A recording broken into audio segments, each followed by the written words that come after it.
আজকে আবার একটা নতুন পর্ব নিয়ে শুরু করছি। সরস্বতী পুজোর দ্বিতীয় দিন, সরস্বতী পুজোর দ্বিতীয় পর্ব।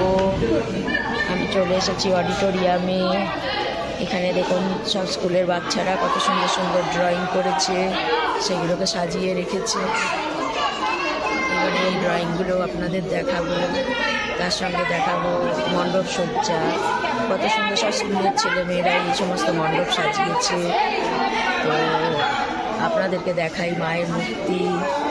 এবার মায়ের মূর্তি দেখানো হয়ে গেলে পরে আপনাদেরকে দেখাবো মণ্ডপ সজ্জা, কত সুন্দর করে ভেতরটা ওরা সাজিয়েছে স্কুলের স্টুডেন্টরা। দেখার মতন বিষয়। দেখুন কত সুন্দর লাগছে। এটা অডিটোরিয়ামে নতুন সিনারি, সমস্ত এই অডিটোরিয়ামের এই সিনারিগুলো দেখানো হয়নি। আমি আপনাদের এখানে এই অডিটোরিয়ামে নতুন কিছু দৃশ্য দেখানোর চেষ্টা করছি, আপনাদের ভালো লাগবে। তার মধ্যে দেখাবো কত বড় অডিটোরিয়াম, তার মধ্যে দেখাবো তারা বাচ্চারা স্কুলের স্টুডেন্টরা কি সুন্দর মিলে ঝুলে এত সুন্দর সাজিয়েছে এই ওদের এই হল ঘরটাকে, যেখানে পুজো হচ্ছে। এরকম কত ছোট ছোট বাচ্চা। আমি কারোর সঙ্গে কথা বলার চেষ্টা করছি। বাবু, ও বাবু, এটা কি শোনা? এটা কি বানিয়েছো তোমরা? ও আচ্ছা, তোমরা কোন ক্লাসে পড়ো? এইটা পড়ো? কোন স্কুল তোমার? এই স্কুল আদ্যাপীঠ মন্দিরে। তোমার নাম কি বাবু? হ্যাঁ, ভুবনেশ্বর, রূপম নস্কর। এরা কি তোমার বন্ধু? আচ্ছা, বন্ধুদের সঙ্গে পরিচয় করিয়ে দাও। কোন ক্লাসে পড়ো বাবু? আমি এইটে পড়ো। কি সাবজেক্ট তোমার আছে? হ্যাঁ, কি কি সাবজেক্ট আছে তোমার? বাংলা, ভূগোল, বিজ্ঞান, ইতিহাস, অঙ্ক, ইংলিশ। পরীক্ষা কবে হবে তোমাদের? পরীক্ষা তো মার্চ মাসে। মার্চ মাসে? আর এখন কি ছুটি? এই সরস্বতী পুজো উপলক্ষে স্কুল খুলবে কবে? স্কুল খুলবে 3 এপ্রিল মাসের 1 তারিখে। এখন স্কুল খুলবে বলি বুধবার খুলবে। বুধবার স্কুল খুলবে, তারপরে কি পড়া পুরোদমে চালু হয়ে যাবে? চাপ আছে নাকি নেই? সেরকম চাপ নেই, পড়াশোনা আছে? আচ্ছা ঠিক আছে, খেলা করো তোমরা। খুব ভালো লাগছিল তোমাদের সঙ্গে কথা বললাম, ভালো লাগছে। তোমরাও কি তাই? তুমি বলো কিছু এই বিষয়ে। তুমি কোন ক্লাসে পড়ো? ক্লাস 8-এ পড়ি। হ্যাঁ, স্কুলের নাম বলো। স্কুলের নাম দক্ষিণেশ্বর আদ্যাপীঠ অন্নদা বিদ্যা মন্দির। তোমার নাম বলো শোনা। নাম শুভম চক্রবর্তী। হ্যাঁ, শুভম চক্রবর্তী। বাড়ি খড়দা। খড়দা। এখানে থেকে পড়াশোনা করো হোস্টেলে? আচ্ছা, তো পড়াশোনার চাপ আছে এখন? না, তেমন কিছু চাপ নেই।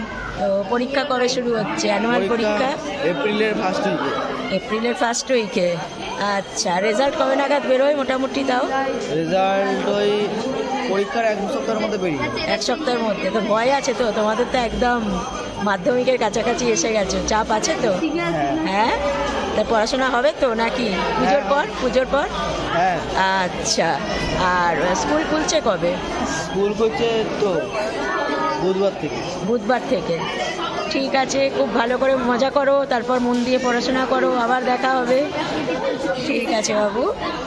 আরও ওদের সমস্ত স্কুলের স্টুডেন্টদের সঙ্গে কথা বললাম, স্কুলের ছাত্রীদের সঙ্গে এবার একটু কথা বলবো। দেখি ছাত্রীরা অনেকে ছবি তুলছে, তাই কারণে তারা ব্যস্ত আছে।